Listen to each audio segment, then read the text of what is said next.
शादी से पहले मां के साथ फरार दामाद, बेटी के छलके आंसू। मां ही बनी सौतन।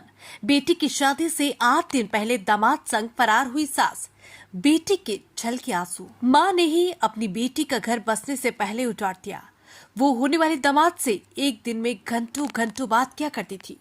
पति को शक था, लेकिन शादी नजदीक थी तो वो विवाद नहीं चाहता था। नहीं पता था कि वो होने वाले दामाद के साथ ही फरार हो जाएगी। पुलिस तलाश में जुटी है। रिश्तों को शर्मसार करने वाली घटना अलीगढ़ की थाना मड्राक क्षेत्र के एक गांव का है, जहां 16 अप्रैल को बेटी की बारात आनी थी। शादी की तैयारियां पूरी थी। हल्दी, संगीत और रिश्तेदारों का आना जाना सब कुछ तय था, लेकिन शर्म लिहाज समाज, पति, बेटी और परिवार किसी की भी परवाह किए बिना एक मां ने ही बेटी के अरमानों पर पानी फेर दिया।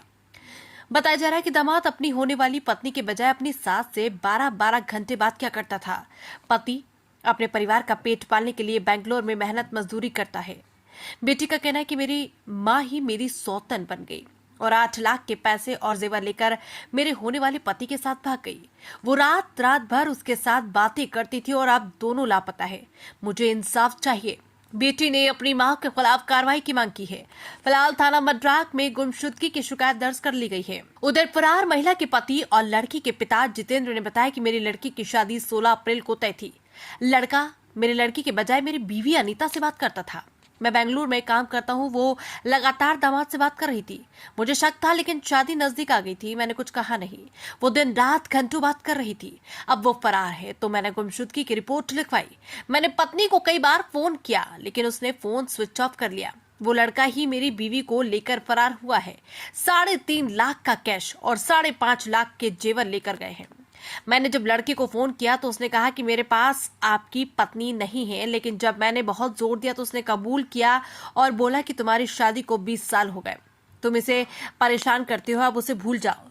जब इस मामले में पुलिस से पूछा गया तो फोन पर थाना इंचार्ज ने बताया कि एक महिला की गुमशुदगी का मामला सामने आया है। हमने केस दर्ज कर जांच शुरू कर दी है। इस मामले में आवश्यक कार्रवाई की जा रही है। हम उसे 2 दिन में ढूंढ निकालेंगे। क्या नाम आपका? शिवानी। आपकी शादी कब की थी?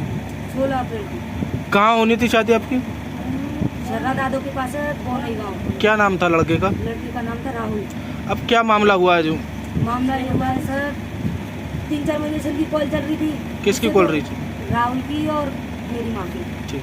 कॉल चल रही थी। उससे तो हमें कोई मतलब है नहीं। अब 3.5 लाख रुपए थे हमारे अलमारी में। 3.5 लाख रुपए और 5 लाख का था जेवर सब। वो लेके उस लड़के ने जो बोला है ना, सब उसने किया है। उस लड़के ने ये बोला है कि पैसे लेके आओ सारे, तो उसने पैसे सब सारे ले लिए। और जेवर 5 लाख का था, वो भी सारा जेवर, पैसे वगैरह सब कुछ गायब करके, सब कुछ हमारे घर में ऐसा 10 रुपए भी नहीं छोड़ के गई है कि चाय कर लें और हम पापे खा लें उससे। कौन ले गया? माँ। सारे पैसे। तो कब की घटना है? परसों की। परसों की। हाँ? अब किस तरह की मांग करती हैं आप प्रशासन से? 1 लाख 8-10 दिन हुए हैं। 1 लाख रुपए की लिखी जाती है हमारे यहाँ बराती से। 1 लाख वहाँ उनके साथ भेज दिए हैं। 50 कैश थे, 50 थे फोन पे में। सबूत भी हमारे पास। 1 लाख पैसे थे, 50 कैश थे और 50 मतलब फोन पे से। अब पुलिस प्रशासन से किस तरह की मांग है आपकी? हमारे सारे पैसे वापसी मिले। 3.5-4 लाख रुपए थे सर हमारे, वो सारे हमें वापस मिलने चाहिए। 5 लाख का हमारा जेवर था, वो भी हमें सारा वापस मिलना चाहिए। हमारे से चाहे कहीं भी आके मरे, अब वो हमें तो कुछ भी मतलब है नहीं। बस हमें तो हमारी चीजें वापस चाहिए। नहीं, आपको कब पता चला कि आपकी माँ जो लड़के के साथ फरार हो गई? 4:30 बजे से। परसों 4:30 बजे।